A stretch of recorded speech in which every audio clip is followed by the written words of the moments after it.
Magandang umaga! Purihin si Jesus at si Maria. For today's video, tuturuan ko kayo kung paano mag-schedule sa Zoom app. Una, tandaan natin na meron na tayong Zoom app sa ating device na gagamitin. Pangalawa, iset ng tama ang oras at ang petsa. Ang oras ngayon ay 10:54 a.m. Ang petsa ngayon ay July 29, 2020. Pumunta tayo sa schedule. I-type natin kung ano ang magiging topic para sa meeting na ito.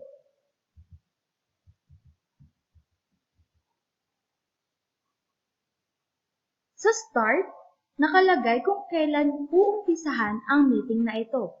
Pipiliin ko ang July 30, 2020. Katabi nito ang oras kung kailan magaganap ang meeting.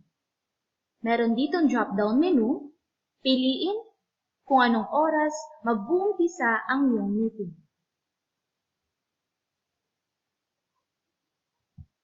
Sa duration naman, dito makikita kung gaano kahaba ang magiging duration ng inyong pag-meeting. Pipiliin ko ang 4 hours. 0 minute.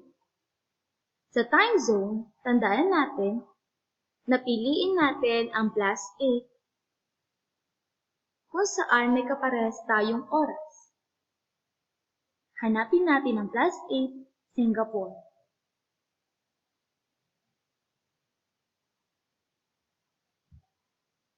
Next, punta tayo sa meeting ID. Alinman sa dalawa ay maaaring piliin. Ngunit tandaan natin, pagdating sa generate, automatically, makakapasok ang sino mang mabigyan ng link. Pagdating naman sa personal meeting, kailangan nilang i-type ang meeting ID bago sila makapasok. Maaari rin nating lagyan ng sariling password para mas secured ang meeting na ito.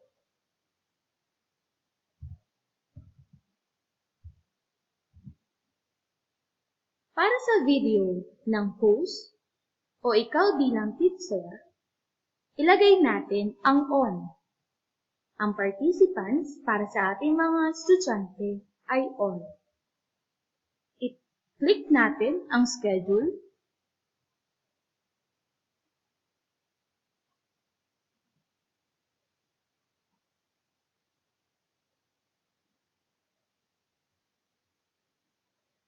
Lalabas ang iyong account. Upang magpatuloy sa Zoom, i-click ito.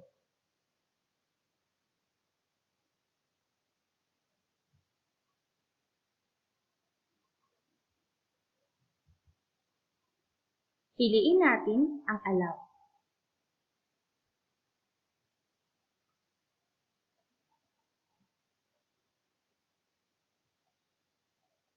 Antayin natin mabuti.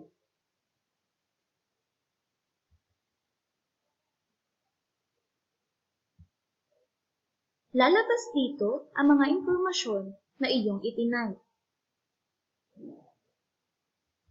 Suriin natin kung kaparehas ito ng ating ginawa.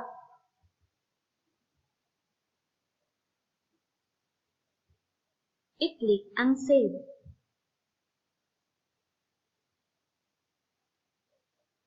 Gamit ang Google Calendar, manonotify ka 30 minutes before bago ka mag-umpisa sa iyong schedule.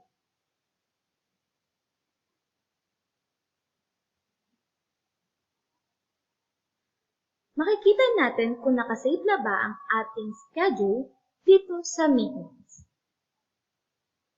Narito na ang ating ginawang schedule. Para makita natin ang ating invitation link, i-click ito. Maaari nating i-forward ang invitasyong ito gamit ang copy invitation.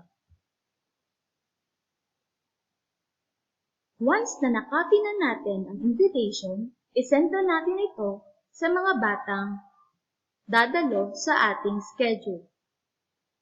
Diyan na po nagtatapos ang ating tutorial. This has been Ma'am Owa. Thank you and God bless.